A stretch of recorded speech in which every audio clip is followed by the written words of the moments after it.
eh, que forma parte de una serie de conferencias que venimos ya con el ICAMI preparando para ustedes, para acompañarnos durante estos tiempos de cuarentena y de nueva normalidad.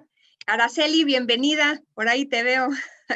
Quiero dar un saludo especial a mi grupo de los Transformers del programa que tuvimos 4.0 que acaba de concluir. Muchas gracias por estar aquí con nosotros. Pues bueno, bienvenidos a los que nos acompañan por Zoom, bienvenidos a los que nos acompañan también por Facebook. El día de hoy tenemos como invitado a Marcus Dantus. Marcus Dantus es un reconocido emprendedor comprometido a fomentar el emprendimiento, la competitividad y la innovación en México, tanto como académico, inversionista, consejero y mentor en más de 50 empresas e instituciones académicas. Actualmente lidera Startup México, el programa más ambicioso para el fomento del emprendimiento y la innovación en México. Desde hace 3 temporadas participa como tiburón en el programa de Shark Tank México y el día de hoy tenemos el gusto de que nos acompañe aquí en el ICAMI para esta conferencia participativa con el tema Innovación para enfrentar la nueva normalidad. Antes de pasarle el micrófono a Marcus, quisiera pues pedirles que a lo largo de la plática, él nos va a dar primero una plática, unos minutos, entonces cualquier pregunta yo les pido que me las manden por el chat, lo mismo los que nos ven por Zoom como los que nos ven por Facebook. Y al terminar su exposición vamos a tener un tiempo para preguntas y respuestas. Todas las preguntas se van a hacer por medio del chat. Entonces les pido por favor que en el momento que ustedes quieran manden sus preguntas, aquí las concentraremos y posteriormente pues las retomaremos en la sesión de preguntas y respuestas. Pues muchas gracias, Marcus, bienvenido y adelante, te cedo los micrófonos. No, hombre, muchísimas gracias al ICAMI por la invitación. Y bueno, déjenme nada más poner la presentación. Yo les voy a platicar primero en dónde realmente estamos hoy con el coronavirus. Y luego quiero platicarles un poquito sobre cómo mejorar o qué técnicas podemos de alguna manera utilizar para sobrevivir a esta crisis económica que nos está pasando. Y la primera parte no es muy positiva, pero quiero darles realmente lo que está sucediendo hoy. Para mí lo que está pasando ahorita en México es una cosa que yo llamo la tormenta perfecta. ¿Por qué? Porque nos llega una enfermedad brutal como es esta pandemia del COVID en un momento muy frágil económico, con una ruptura muy fuerte societaria y con un gobierno que, en mi opinión, no estaba preparado para manejar una contingencia de este tipo. Y déjenme enseñarles esta curva, déjenme ver si quitando esto, bueno, no lo puedo quitar muy bien, pero bueno, lo voy a dejar aquí arriba. Esta es la curva de casos totales confirmados de varios países. Y lo que les quiero enseñar es, por ejemplo, este país que está acá es Corea. Este es Japón. Por ejemplo, que está aquí es China. Este es Italia. Este es Alemania. Y como pueden ver, muchos países claramente ya tienen tendencias a la baja en casos confirmados. Inclusive hay países que ya realmente no están teniendo casos confirmados. Sin embargo, México al 21 de julio seguía subiendo de manera clara la tendencia de casos confirmados. Es decir, México realmente no está ni en el pico de la pandemia, ni aparentemente cercanos al pico de la pandemia. Déjenme decirles, inclusive, ahora vamos a poner la curva de decesos. Pueden de nuevo ver países como Alemania, como China, como Japón, como Suecia, como varios países que claramente ya acabaron de tener decesos, ya bajaron muchísimo sus curvas, inclusive a cero. Y México, a pesar de que de repente da bajaditas, seguimos en clara tendencia incremental en los decesos. Ahora, lo que les quiero enseñar es algo que es muy extraño. Esta es la curva de los primeros 50 días a partir del primer caso que se nota de la enfermedad en Estados Unidos y en México. Y ustedes van a ver cómo en el caso de México, nosotros los primeros 50 días íbamos muchísimo más acelerados que Estados Unidos en los primeros 50 días de casos. Mucho más acelerados. De hecho, nuestra curva era ridículamente más alta. Pero luego del día 51 en adelante, vean lo que sucede. Estados Unidos nos rebasa y tiene una curva exageradamente más alta que la de México. Y lo mismo pasa en los decesos. Esta es la curva de decesos de los primeros 50 días de México. Y esta es la curva azul de los primeros 50 días de Estados Unidos. Y pasando el día 51, vean lo que sucede.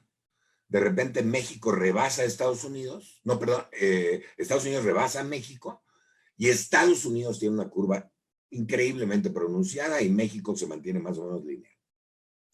Entonces la pregunta aquí es, ¿realmente tenemos suerte los mexicanos? ¿O por qué bajó esta curva? Y desgraciadamente la respuesta no es muy halagadora. Este es el número de pruebas que se han hecho de coronavirus. México, hasta este momento, que era en mayo, era el penúltimo lugar de todos los países del mundo afectados realmente por el coronavirus en el número de pruebas que hacían por millón de habitantes.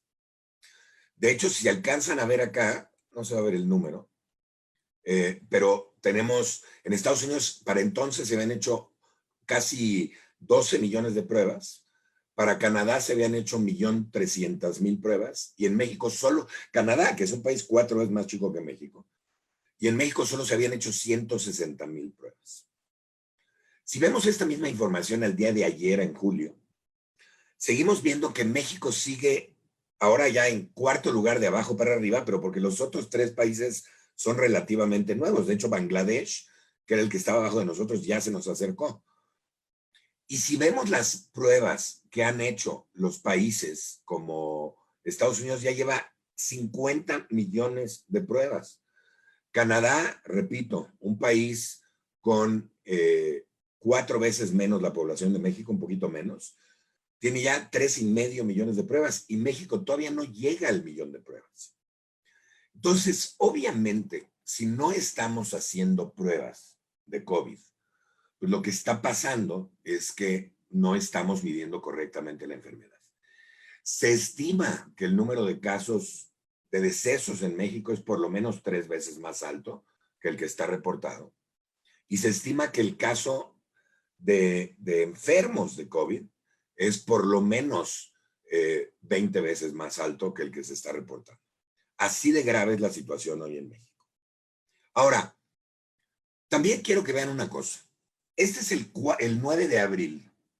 Ya estábamos nosotros en fase 2 del coronavirus.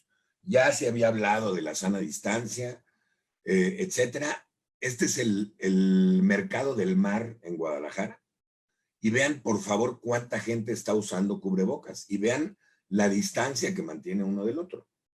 Obviamente aquí hay una irresponsabilidad brutal. Es el 11 de abril del 2020 en Sinancantán, Chiapas. Vean la cantidad de gente y de nuevo vean, nadie está usando cubrebocas. Esto es el 21 de abril del 2020. Acabábamos de entrar ese día a fase 3 y esta es la salida del metro Chapultepec. Ya se ven algunos cubrebocas, pero la realidad es que son muy pocos los cubrebocas para el número de gentes que estamos viendo. Este es el 10 de mayo en Coahuila, en el Mercado de las Flores. Y de nuevo, vean qué poca, digo, si hay de repente uno que otro con cubrebocas, pero la mayoría de la gente no está con cubrebocas y el mercado está atascado de gente. Y esta última foto es del 20 de mayo, obviamente ya estamos en fase 3 desde hace un mes, y este es en el Zócalo de la Ciudad de México. Y de nuevo, tienes algunas gentes ya mucho más con cubrebocas, pero sigue habiendo muy poca sana distancia. Y luego, si se fijan, van a ver a muchísima gente que se quita o que trae mal puesto el cubrebocas. Ahora, esto por supuesto denota mucha irresponsabilidad, quizás hasta falta de educación de algunos mexicanos. Pero la realidad es que los mensajes que nos han dado han sido increíblemente confusos. ¿Qué que el cubrebocas no es necesario, que sí es necesario, que la gente no se va a morir, que sí se va a morir, que los pobres están inmunes y esta es una enfermedad de ricos, que nos van a salvar los amuletos y las medallitas de la Virgen, etcétera, etcétera. Y creo que aquí ha habido un muy mal manejo del gobierno y ha habido mucha irresponsabilidad, aunado a que la gente no se lo toma en serio. Pero ¿cómo se lo van a tomar en serio si los mensajes que nos dan son increíblemente confusos? Ahora, quiero llegar a la afectación económica a México.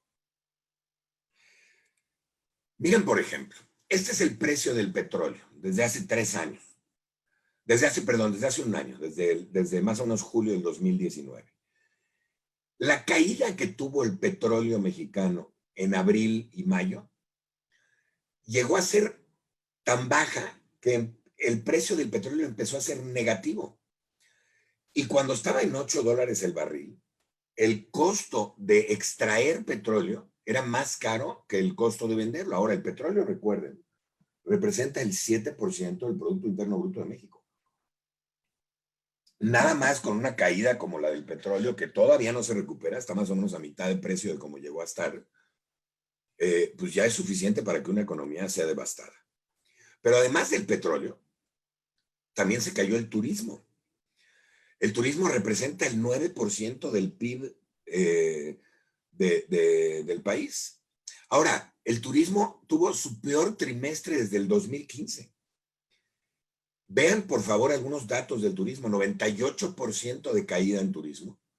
En vez de tener 58,000 turistas diarios, se tuvieron 1,036. 0 viajeros por crucero, obviamente. 91% de los hoteles a nivel nacional cerrados. México se estimaba que estaba perdiendo 4.1 mil millones de pesos diarios por el cierre de turismo. Vean lo triste que se ve, por ejemplo, esta playa sin una sola persona. Otro ingreso importante del país fueron las remesas.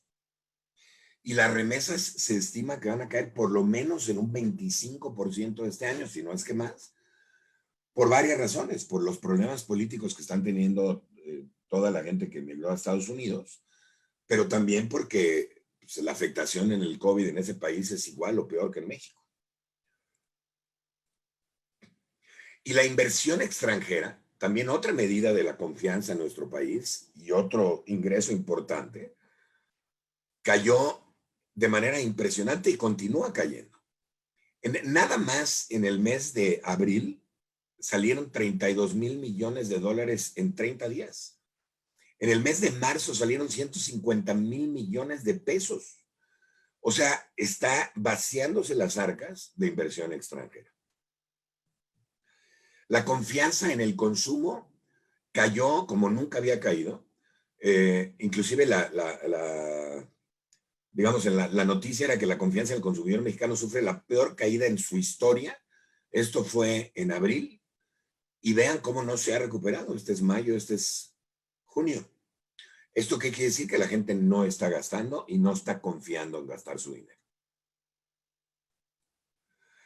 Y bueno, el impacto a las bolsas, a todos los mercados bursátiles del mundo fue brutal. Estas son las 3 bolsas más importantes.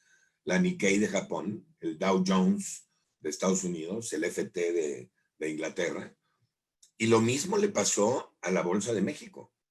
Esta es la Bolsa de México desde hace 5 años. Y vean que nunca habíamos estado en estos niveles. Para recuperar los niveles que traíamos, por ejemplo, a mediados del 2018 o inclusive a principios del 2019, que fue la caída más grande que habíamos tenido en la bolsa, nos vamos a tardar muchísimo tiempo. Y estas son las noticias más importantes. El desempleo alcanza a casi 25% de la población. Más de la mitad de los mexicanos tienen una reducción del 60% de sus ingresos. El INEGI estima, perdón, déjeme regresarle, que es increíble el número de personas que perdieron su empleo. Más de 2.1 millones de personas perdieron su empleo en los meses de marzo, abril y mayo. Y quizá todavía más triste es que más o menos 1,300 personas están entrando en pobreza cada hora en México. Es decir, que podríamos terminar el año entre 12 y 16 millones de personas más, o sea, de más pobres en nuestro país, lo cual es devastador. México está claramente en una recesión económica, estamos en una crisis económica, lo queramos reconocer o no, y tenemos que hacer algo para sacarlo. Estas son las proyecciones de la economía mexicana que se dieron en mediados de abril. Vean cómo todo el mundo nos proyectaba negativo, unos mucho menos, como la Organización de Cooperación y Desarrollo Económico, unos mucho más, como Scotiabank. Pero en mayo salió un artículo del Economist, y en el Economist evaluaron casi todas las economías del mundo, y vean, por favor, dónde quedó México. México es la economía que, según estiman expertos económicos de la revista El Economist, más va a caer de todas las economías del mundo. Vamos a caer casi 10 puntos. Es una caída realmente significativa. Y va a haber una sequía de dinero y una pobreza y una crisis social muy fuerte debido a esto. ¿Y qué hemos hecho? Fíjense que de todos los países del G20 que sacaron estímulos fiscales, aquí están los 20 países, México es el último lugar en porcentaje de estímulos fiscales para apoyar a las empresas. Pero bueno, estos son contra países obviamente más desarrollados. Vamos a ver, compararnos contra Latinoamérica. Pues fíjense que en Latinoamérica, de los países de Latinoamérica, en porcentaje del PIB, México es el penúltimo lugar en dinero que han sacado para rescate de pymes y negocios. Es increíble, o sea, nos gana San Vicente y Granadina, nos gana Jamaica, Belice. Al único país que le ganamos sacando más rescate para pymes es a Bahamas. Entonces, ¿qué quiero decir con todo esto? La realidad es que no nos podemos quedar con los brazos cruzados. Toda la gente que tenemos pymes, que además es la fuerza laboral realmente del país, somos gente que tenemos que trabajar muchísimo más en esta época y tratar de rescatar al país. Y entonces aquí es como les quiero decir más o menos cómo. Lo primero es que las empresas tienen que cuidar su flujo como nunca antes. Ahora, ¿qué quiere decir cuidar su flujo?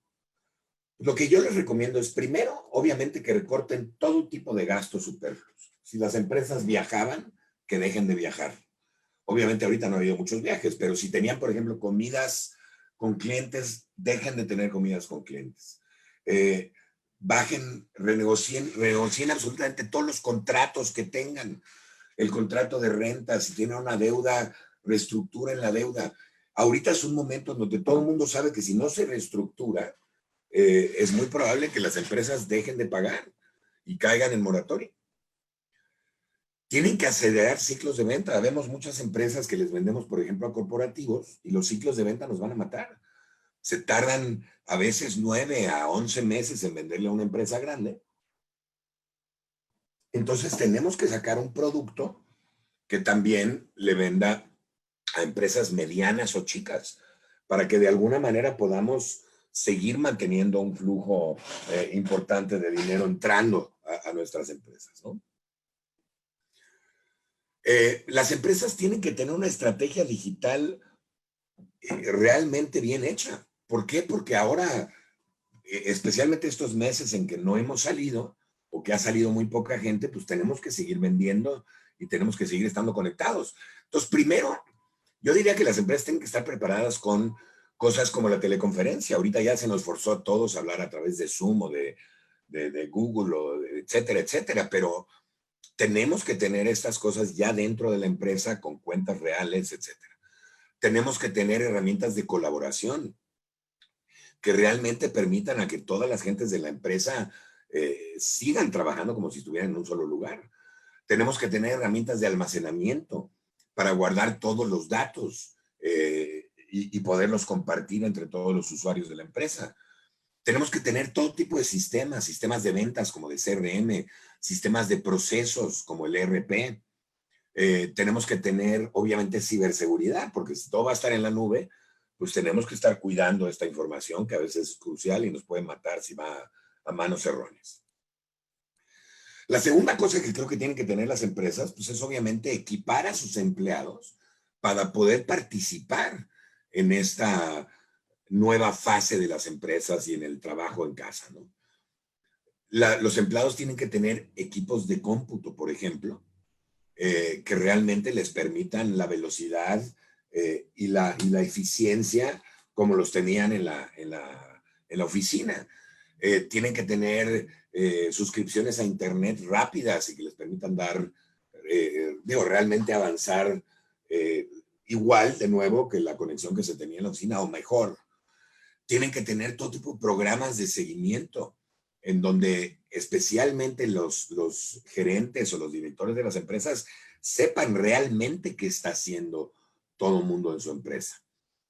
Tenemos que desarrollar esta cultura de trabajo en casa. Muchas veces se confunde el trabajo en casa con una vacación y esto es gravísimo. El hecho de que estés en casa, de hecho, debería de poderte hacer mucho más eficiente porque no pierdes 2 o 3 horas en ir a la oficina, etcétera. O sea, yo creo que podemos tener muchas más citas, podemos avanzar mucho más en muchas cosas. Y la otra es, tenemos que tener una cosa que yo llamo omnicanalidad. Tenemos que estar comunicados con la oficina y con el resto de nuestros compañeros a través de todo tipo de aplicaciones. WhatsApp, chat, Facebook, obviamente todas las redes sociales, email, teléfono, celular, etcétera. Entonces tenemos que estar listos con todos estos canales para que estemos realmente comunicados de manera inmediata. Creo que las empresas tienen que tener muy bien pensada toda la parte física de las cosas, porque si no estamos saliendo de casa o si estamos saliendo menos, pues las entregas, las compras, la gestoría se tienen que automatizar y se tiene que ver de qué manera podemos mejorar, especialmente no estando en la oficina, toda la parte física de la operación de las empresas. Y por último, las redes sociales. Esto es esencial. Yo creo que las empresas más que nunca tienen que tener una presencia online, tienen que tener un website, tienen que tener una muy buena estrategia de marketing digital, tienen que estar realmente activos en redes sociales para que la gente siga esparciendo su mensaje, conociendo sus productos, sus servicios. Y tienen que tener sistemas de atención remota que les permitan seguir atendiendo a los clientes como si estuvieran en persona o mejor. Ahora, la otra cosa que tienen que hacer las empresas es reinventarse. Y aquí les voy a dar un ejemplo de algunas empresas que realmente se han reinventado en estos tiempos tan difíciles. Por ejemplo, Aeroméxico. Aeroméxico, pues es una empresa, imagínense el golpe para Aeroméxico en el momento que deja de haber vuelos, la gente deja de volar. Los señores tienen que seguir pagando el arrendamiento de los aviones, tienen que seguir pagando a los pilotos, a las azafatas, los espacios en los aeropuertos, etcétera, etcétera, etcétera. Entonces, ¿qué hace Aeroméxico? Convierte su flotilla de aviones de carga. Este avión que estamos viendo acá es el Dreamliner, es el avión 787, que es el avión que normalmente iba a China, un avión gigantesco. Pues ahora está convertido en un avión de carga y siguen operando los aviones, quizá con menos ingreso, pero por lo menos siguen operando y siguen generando ingresos. Este es Airbnb. Airbnb es otra empresa que se metió en un problema serio, pues porque la gente dejó de rentarles los departamentos que tenían. Y Airbnb México tuvo una gran idea. ¿Por qué no rentarle los departamentos a enfermeras, a doctores, a gente de mantenimiento de hospitales que o tenían que estar cerca del hospital o que no querían ir a su casa para no contaminar a su familia, ¿no? Después de estar una jornada entera en el hospital. La cantidad de fábricas de ropa, por ejemplo, esta es una fábrica de jeans que ahora hace batas y gorros médicos, pero la cantidad de fábricas que se convirtieron a hacer ropaje médico, a hacer cubrebocas, a hacer caretas, etcétera, etcétera. ¿Por qué? Porque la necesidad lo meritó y necesitaban ellos todavía seguir generando de alguna manera ingresos. Inclusive, nada más para darles otro ejemplo, los DJs y toda la gente que hacía fiestas, pues ahora hacen fiestas en línea y hacen sus tocadas en línea y etcétera. Nosotros mismos en Startup México como no estábamos vendiendo nuestros programas de emprendimiento, pues decidimos seguir apoyando al emprendimiento y a las pymes en México, pero ahora desde un punto de vista médico, y sacamos un catálogo de todas estas fábricas reconvertidas que hacían cubrebocas, que hacían batas, que hacían botas, que hacían gorros médicos, etcétera, overoles, gogles, que todo esto se produce en México. Entonces sacamos un catálogo para apoyarlos obviamente en su venta y pues tener por lo menos un pedacito de la comisión de las ventas, ¿no? Pero cualquier persona se está reinventando. Vean los vendedores en las calles también ya lo que están vendiendo, ¿no? Me encanta este muchacho que ahora se autodenominó Uber Eats y hace mandados por 5 pesos, pero lo que más me gusta es que si quieres que platique contigo un ratito, entonces te cobra otros 5 pesos por echarte una platicada. Y bueno, hasta las panaderías en México, ya hablando un poco de la creatividad mexicana, sacaron un nuevo tipo de pan, el conchavirus, ¿no? Que ya están vendiendo en las panaderías. Pero el punto aquí es reinvéntense. Hay muchas empresas que se van a tener que reinventar, por lo menos durante algunos meses. Y no sé si en algunos casos va a ser ya una constante. Y por último, el consejo más importante que les doy es que sigan tendencias. Y yo les voy a dar algunas tendencias que son para mí muy claras de lo que viene. Algunas que ya venían antes de la enfermedad y de la pandemia, y otras que se generaron debido a. La primera es esta tendencia de quedarse en casa. Esto no ha acabado. Mi estimación es que vamos a empezar a salir realmente ya todos alrededor de septiembre, octubre. Además, esto está muy desfasado por ciudades. Acuérdense que la Ciudad de México empezó mucho antes que otras ciudades, pero por ejemplo, ahorita en Tapachula, en Chiapas o en Acapulco, Guerrero, las curvas están creciendo de manera muy acelerada. O sea, ellos están apenas en la etapa inicial de crecimiento, mientras nosotros nos debemos de estar acercando al ápice de la pandemia. El caso es que además puede haber una recaída en esta enfermedad. Entonces, acostúmbrense a que muchas cosas las vamos a tener que seguir haciendo de casa. Y en este sentido, una tendencia muy clara, lo que se llama el teletodo, teleescuela, teletrabajo, telecompras, telemedicina, teleatención, teleservicios. Yo les garantizo que la mayoría, por ejemplo, de las instituciones académicas ya están desarrollando su academia en línea para poder continuar dando clases, porque sigue sin ser seguro que los niños o los jóvenes o los adultos sigan yendo a la escuela. Muchas empresas inclusive ya tomaron la decisión, empezando por Twitter en Estados Unidos, de que van a continuar trabajando desde casa, ya de manera eterna.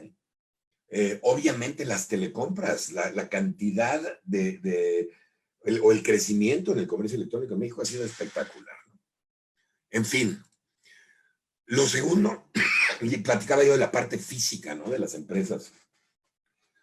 Todos los servicios de logística, que sigue siendo entregas, pero ya no es a domicilio, sino a otras empresas, geolocalización, todo lo que son cobros y pagos. Inclusive yo creo que ahorita va a entrar mucho la parte de blockchain de regreso, porque va a hacer mucho más seguras las transacciones remotas. Entonces yo creo que son tendencias que son muy claras. Luego viene la parte pues, del regreso a la oficina, ¿no? Las empresas poco a poco están empezando a regresar. Y aquí van a tener muchos problemas nuevos que antes no tenían. Se va a tener que sanitizar las empresas de manera mucho más seguida. Se va a tener que tener seguridad, termografía.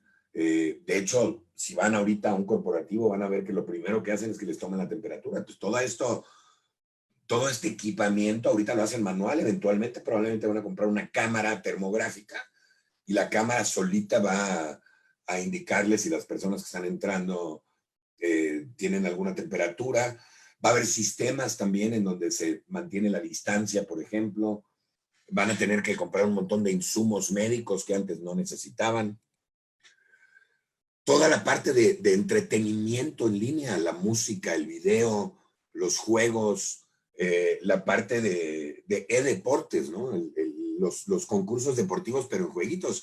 Vean, por ejemplo, la Liga Mexicana de Fútbol, cómo de repente se convirtió en jugadores echándose partidos por PlayStation y la gente veía los partidos y seguía la liga, ¿no? Yo creo que esto va a seguir creciendo. Otra área donde yo creo que va a crecer mucho es la parte de realidad virtual y realidad aumentada, especialmente la parte de realidad virtual. La gente va a seguir queriendo salir a distraerse. Va a querer visitar museos o hacer viajes y quizá todavía no se pueda. Y la realidad virtual va a entrar al quite en esto y va a ayudarnos a seguirnos yendo, aunque sea de manera virtual, a visitar lugares, hacer eventos, hacer fiestas, etcétera. Y creo que esto va a continuar creciendo muchísimo. Era el detonador que estaba esperando la industria. La otra parte que creo que es esencial es que muchos no nos damos cuenta del estrés bajo el que estamos. Estamos estresados primero porque estamos enfermos o porque no queremos enfermarnos, porque no queremos que nuestra familia se enferme, porque no queremos perder el trabajo o no queremos perder la empresa que hemos creado, etcétera, etcétera. Entonces, yo creo que toda la parte de salud mental, salud física, concientización, deporte, yoga, etcétera, va a crecer muchísimo. Y creo que la gente va a ser mucho más consciente, no solo de su salud física, sino también de su salud mental. Otro consejo que les doy, especialmente a empresas que venden artículos de lujo, es que acuérdense que estamos en una crisis severa como no se había visto en muchos años. Entonces, mucha gente no va a tener dinero para comprar lujos. Entonces, van a tener que empezar a vender cosas básicas. Yo creo que la gente en los próximos meses va a estar comprando comida básica, ropa básica, cosas necesarias y no se van a ir a lujos. Y bueno, creo que hemos concientizado como humanos muchas cosas que habíamos de alguna manera tomado desapercibidas, ¿no? Como el apoyo a poblaciones vulnerables, por ejemplo. El apoyo a los ancianos, el apoyo a los niños, el apoyo a la gente con capacidades diferentes, etcétera. Yo creo que toda la industria de impacto social va a crecer muchísimo, aprovechando este cambio en la concientización de las personas.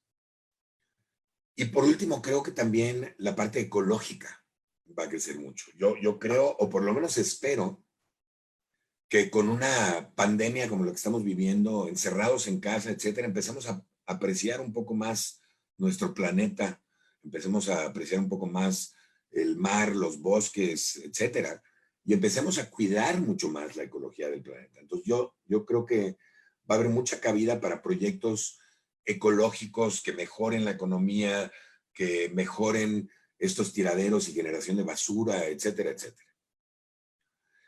Lo último que les quiero decir es lo siguiente. No estamos de vacaciones. Y de verdad, a veces confundimos el hecho de que estamos en casa con estar de vacaciones, pero creo que es importantísimo que en estos meses le echemos mucho más ganas a lo que hacemos. Nos dediquemos mucho más al trabajo, porque de por sí va a ser difícil recuperarnos cuando acabe todo esto, que todavía falta un ratito. Pero si no hacemos nada y si lo tomamos con tranquilidad y lo tomamos como una vacación, yo creo que la recuperación va a ser imposible en la mayoría de los casos. Entonces, dedíquense mucho y yo con esto acabo. Les deseo muchísima salud. De verdad, cuídense. Traten de no salir más que lo que sea necesario. Les dejo mi información por si quieren comunicar y lo abrimos a preguntas y respuestas. Muchas gracias, Marcus. Y bueno, en lo que me hacen llegar sus preguntas, pues quisiera comentarles también, aquí en el ICAMI hemos tenido que reinventarnos, ¿no? Esta serie de conferencias evidentemente es una parte de las cosas que hemos estado trabajando para reinventarnos, pero pues también en el caso de nuestros programas, eso ha sido necesario. Y me gustaría aprovechar en lo que llegan las preguntas, me gustaría aprovechar para compartirles rápidamente esta información sobre los programas que vamos a abrir próximamente. Ahí me parece que ya lo ven todos.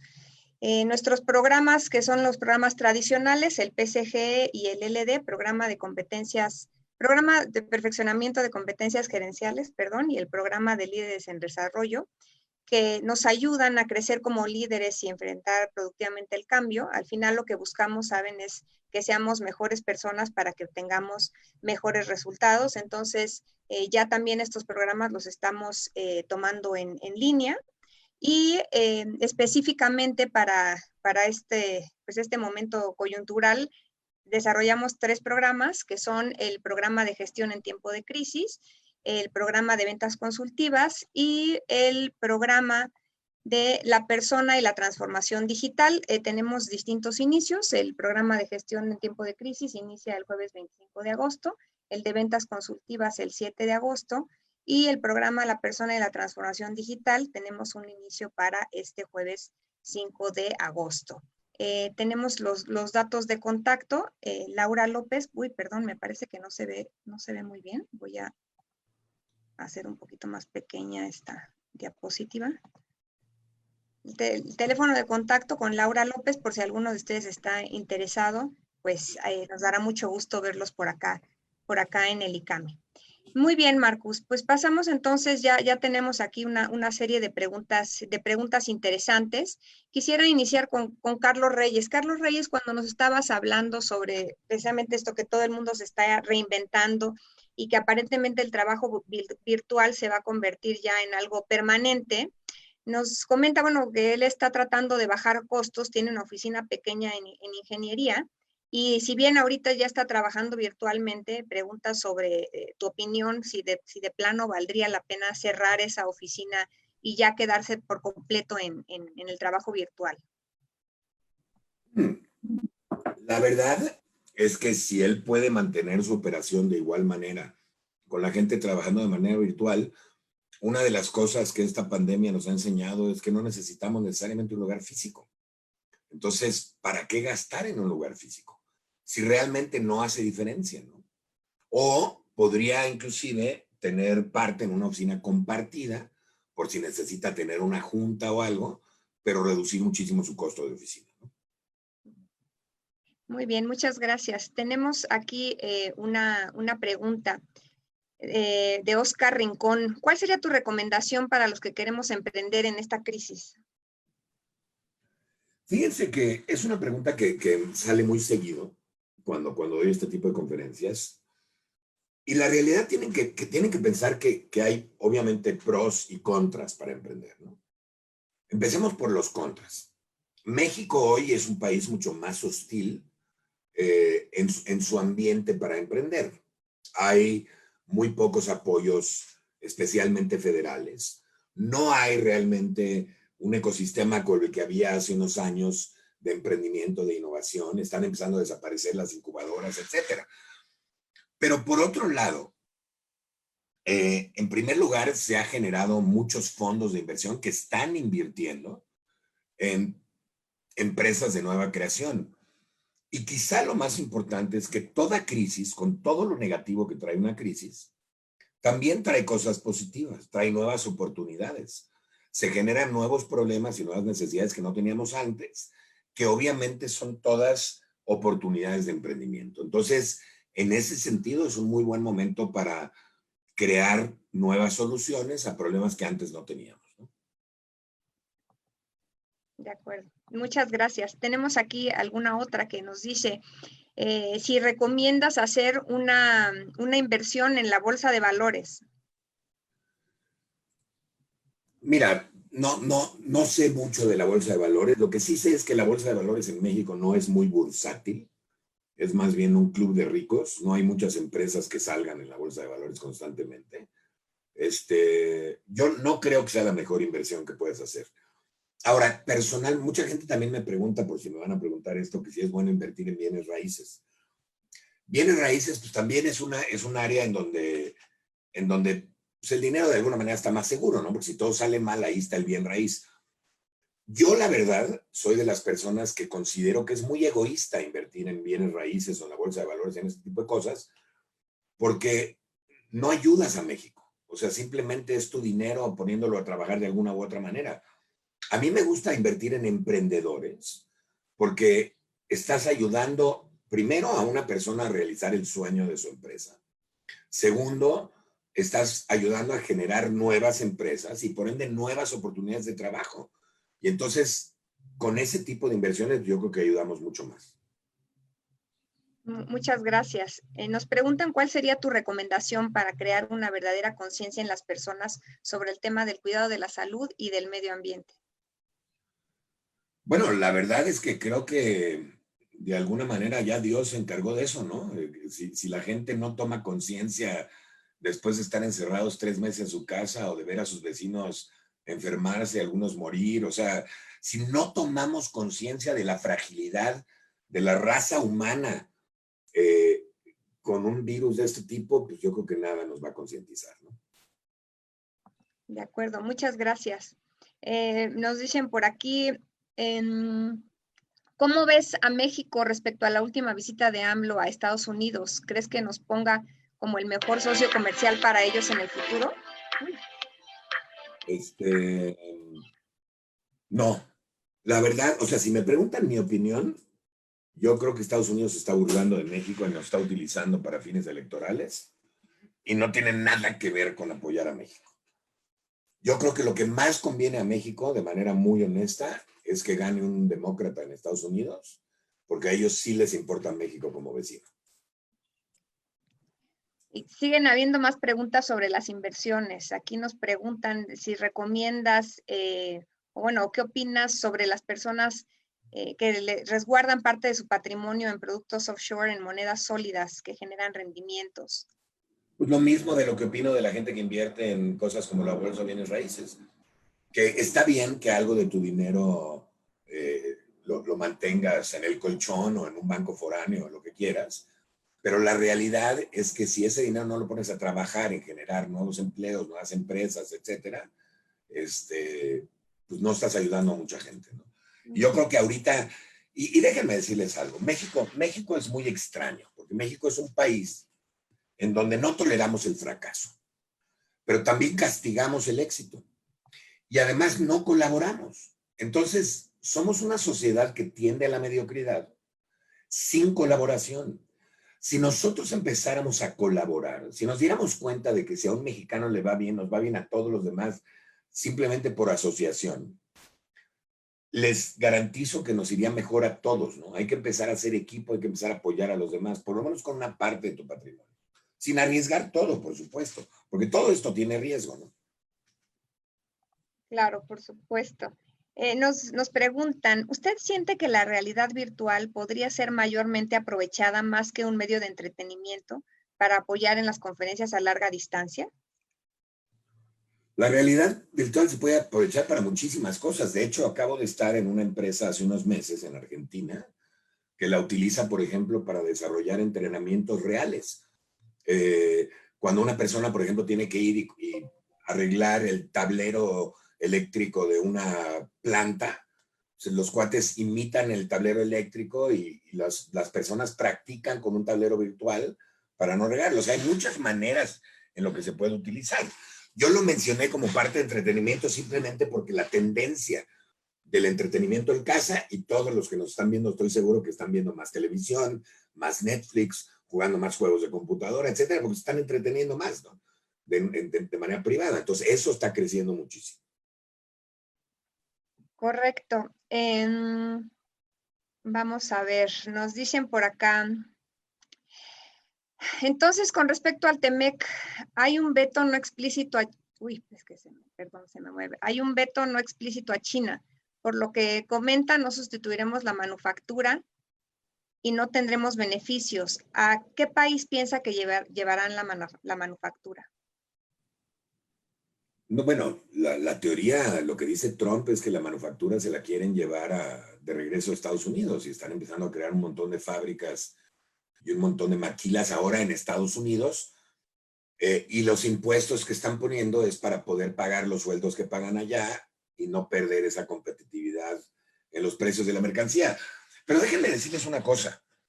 Esto, si fuéramos realmente inteligentes, es una gran oportunidad para México. Porque si Estados Unidos regresa a la maquila, a la manufactura, al bajo valor agregado, pues entonces México podría aprovechar, enfocarse en el alto valor agregado y subir varios escalafones en el tipo de empleos que vamos a dar en este país, ¿no? Pero esto requiere muchas cosas, requiere obviamente desde educación, hasta entrenamientos especializados, hasta obviamente una disponibilidad de varias partes para irnos hacia esto, ¿no? Y bueno, en realidad tenemos, la verdad es que un montón de preguntas así muy enfocadas, ¿no? ¿Qué recomiendas para la joyería? ¿Qué recomiendas para los restaurantes, para los jardines de niños, para la construcción? A ver, si quieres contesto esas 4 muy rápidas. A ver, joyería, ¿van a tener que cambiar o su modelo de negocios o en dónde están?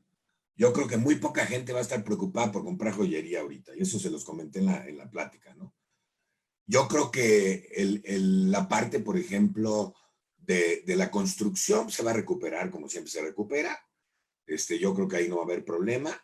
De hecho, debe haber un boom en algunos meses de regreso. ¿Me preguntaste qué otro? ¿De jardín de niños y qué? Restaurantes, jardín de niños. Los restaurantes, pues, de alguna manera se reinventaron y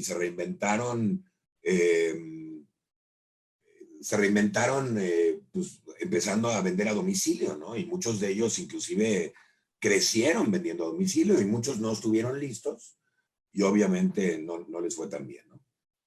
Y la parte del jardín de niños es una parte muy difícil porque pues, es una parte que tiene que ser física. Entonces van a tener que físicamente cambiar el taller de niños, poner, por ejemplo, mamparas, hacer mucha sanitización, etcétera, y de alguna manera generarle confianza a los padres de que están cuidando a sus hijos, quizás hasta de mejor manera que en casa, dentro del taller. Pero eso no está fácil, ¿eh?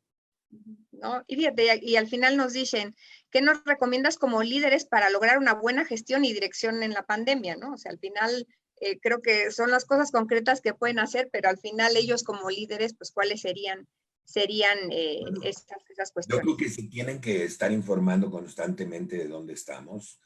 No debemos nada más de creerle al doctor Gatell cuando se para y nos dice mentiras. Yo creo que tenemos que también estudiar un poquito las tendencias reales, y lo que está realmente pasando. Por ejemplo, vi que alguien me estaba preguntando de la gráfica de las pruebas de coronavirus. Eso, hay una página que se llama Statista, Statista, Statista, y ahí están estas gráficas. No crean que me las inventé yo. Nada más pongan Statista, pruebas de COVID, y van a ver todas las pruebas de COVID en el mundo y van a ver qué mal estamos nosotros. Como líderes, yo creo que tenemos que estar informados y creo que tenemos que cuidar a nuestro personal y creo que tenemos que dar consejos que hagan sentido, ¿no?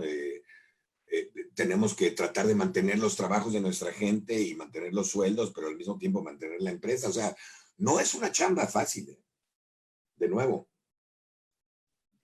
Y aquí tres preguntas que me gustaría unir en una sola, ¿no? Nos dicen, cuéntanos brevemente tu experiencia de cómo iniciaste Startup México, si nos puedes contar un poco sobre tu experiencia en Shark Tank y qué consejo le darías a los jóvenes que quieren emprender. A ver, yo he sido emprendedor desde niño.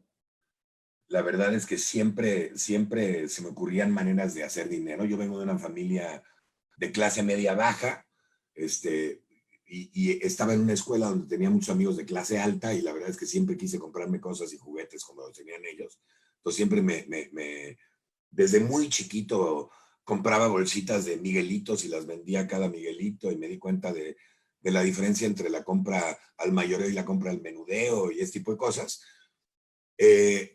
Cuando empecé realmente ya a emprender en forma, empecé con una empresa que se llamaba Mexico.com, que fue la primera empresa de internet en México, era un portal de internet, y de ahí para acá he hecho 6 o 7 empresas, y una de esas era una empresa de un amigo mío que se llama Emilio Sacristán, que es una eminencia en biomedicina, y era básicamente una incubadora de dispositivos médicos, y ahí es donde aprendí a incubar a científicos.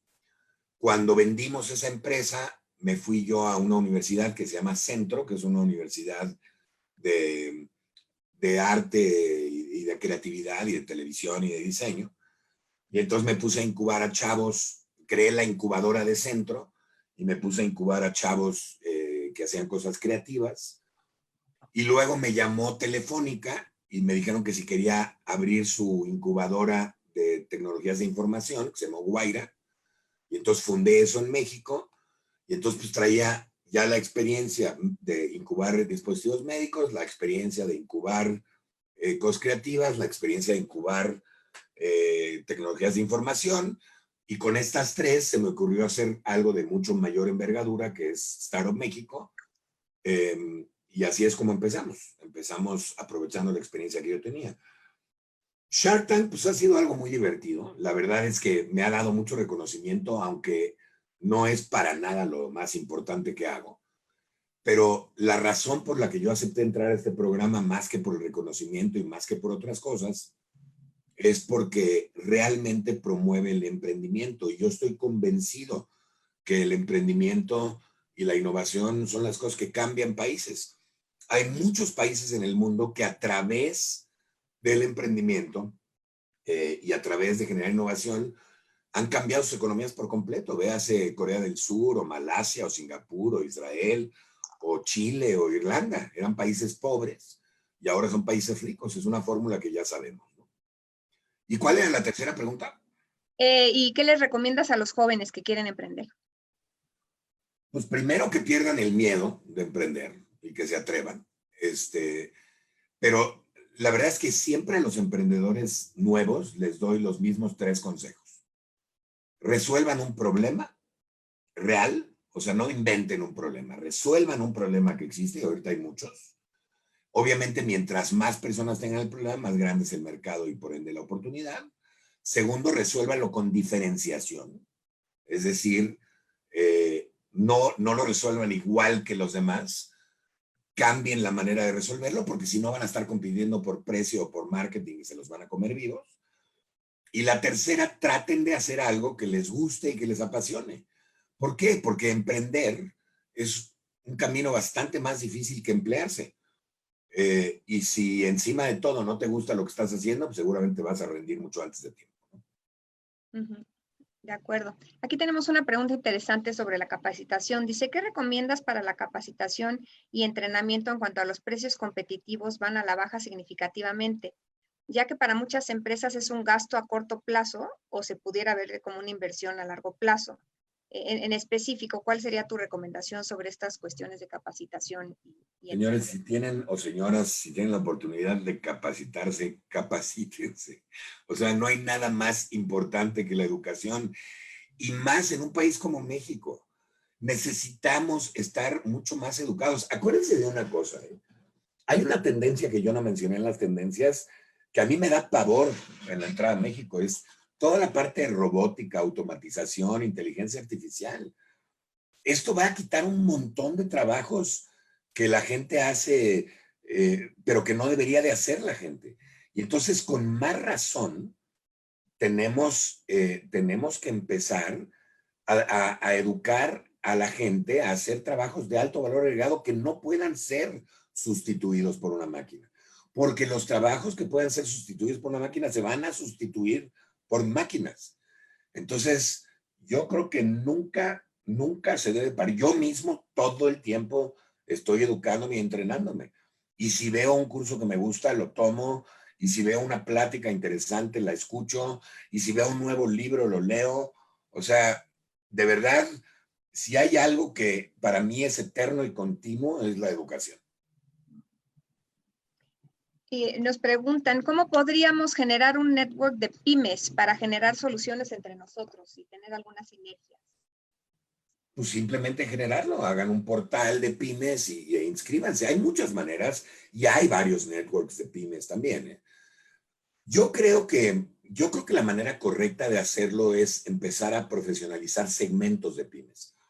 Ahorita, casualmente en el programa, el viernes pasado, no, el viernes antepasado fue cuando salió, yo le invertí a una empresa que profesionaliza barberías. Y me encantó el modelo porque no solo les enseñan a cortar el pelo, también les enseñan a gerenciar, a crecer, a operar una barbería, y entonces van generando barberías profesionalizadas y ofreciéndole a la gente la oportunidad de crear sus nuevos negocios, ¿no? Yo creo que esto lo deberíamos de hacer en todos los segmentos. Piensen en todos los segmentos de pymes que son igualitos, que se necesitan profesionalizar, y yo empezaría por ahí. Muy bien, muchas gracias. Tenemos unas últimas preguntas, creo yo, por el tiempo que nos queda.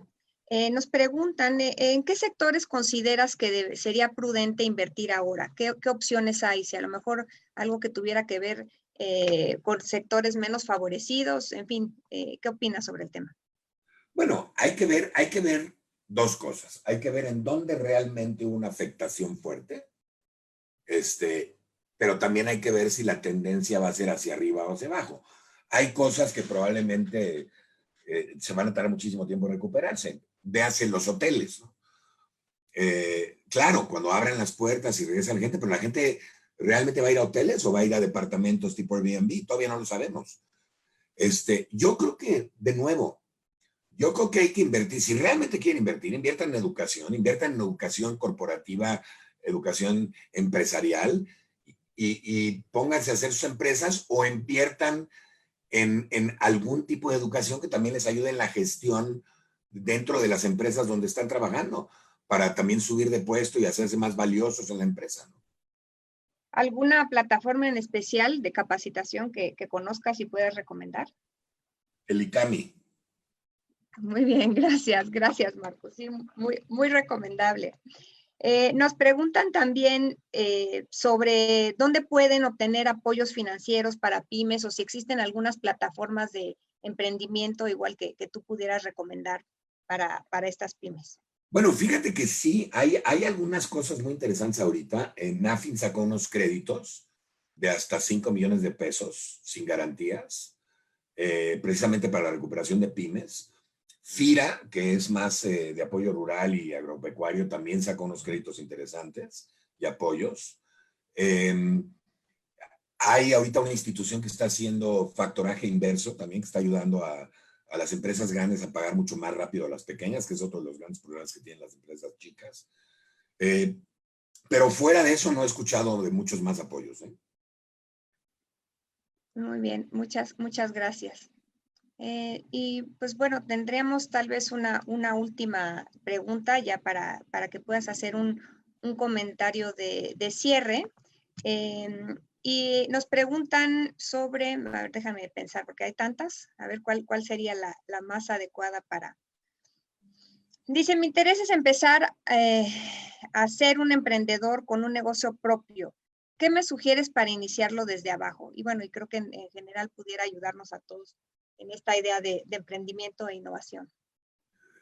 A ver, te sugiero varias cosas. A nivel personal, te sugiero que aprendas de finanzas. Fíjense que es increíble la cantidad de gente en México que no sabe leer un flujo de caja o que no sabe leer un estado de resultados. Y si van a hacer un negocio, es importantísimo que sepan cuánto dinero tienen, cuánto les va a durar y si realmente están ganando o no dinero, ¿no? Segundo, te recomiendo que tengas un equipo que complemente tus habilidades. No te vayas solo, asóciate con, por ejemplo, si tu experiencia es como ingeniero, las tres patas de un negocio hoy es la parte administrativa, la parte de ingeniería o de desarrollo y la parte de diseño. Entonces, por ejemplo, si tu fuerte es la parte, o de marketing, ¿no? Si tu fuerte es la parte de marketing o comunicación o diseño, pues entonces asóciate con un ingeniero y con un administrador. Si tu parte fuerte es la parte financiera o administrativa, pues asóciate con un ingeniero y con un cuate de marketing. O sea, traten de complementar los equipos. Mucho mejor si tienes un equipo multidisciplinario que si estás solo en esto, ¿no? Y la tercera, como les digo, busquen un problema y traten de ofrecer una solución diferenciada. Esto es esencial. No sirve de nada que pongas un nuevo puestito de hot dogs o una nueva lavandería porque ya existen. Entonces, si vas a hacer algo, hazlo diferente. Yo qué sé, puede ser algo tan tonto como poner una lavandería con luces de neón y música fuerte y la gente puede llegar y divertirse ahí adentro. Pero ya con eso te diferenciaste. Ahora, si esto es suficiente para que ganes dinero o no, no lo sé. Pero tienen que encontrar esa diferenciación. Y lo más fácil, pregúntenle a sus posibles clientes qué es lo que quieren. Ellos les van a decir qué necesitan y en base a eso puede ser un negocio. Pues muchísimas gracias, Marcus. La verdad es que ha sido una plática súper interesante. Tenemos pues un montón de otras preguntas y comentarios agradeciéndote y felicitándote pues por todo lo que nos has compartido el día de hoy. Pues con esto concluimos dándote las gracias y ojalá pues podamos tenerte también más seguido aquí en el ICAMI. Gracias a todos los que estuvieron presentes el día de hoy con nosotros. Como saben, tanto la conferencia como la presentación que nos hizo favor Marcus de proyectar, la van a tener disponible a través de las redes sociales del ICAMI.